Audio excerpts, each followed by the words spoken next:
সৃষ্টির শুরু থেকে আমি ক্ষমতার চেয়ারে বসা, মহাবিশ্বের শেষ পর্যন্ত, সীমাহীন ভবিষ্যৎ পর্যন্ত আমি ক্ষমতার চেয়ারে থাকব। আমি হলাম আল মালিক, আমার ক্ষমতার কোনো কমতি নাই, কোনো ঘাটতি নাই, কেউ আমার ক্ষমতা থেকে নামাতে পারবে না। পারা যাবে? এই যে আমরা ফ্যাসিস্ট সরকারের যে আপনারা নামাই দিছেন গণ অভ্যুত্থান করে, মনে আছে? 5ই আগস্টের কথা ভুলে গেছেন এত তাড়াতাড়ি? মনে আছে? আছে। তা আমরা সবাই মিলে যদি একটা গণ অভ্যুত্থান করি, তাইলেই তো আল্লাহর ক্ষমতার চেয়ার থেকে নামায় ফেলানো যায়। হ্যাঁ, যাবে না? পারবো না আমরা? কি বলে, পারা যাবে না?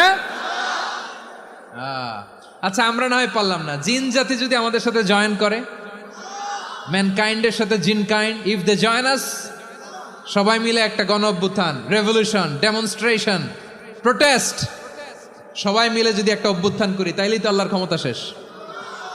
আওয়াজ করে বলেন, তাইলেই কি আল্লাহর ক্ষমতা শেষ হবে?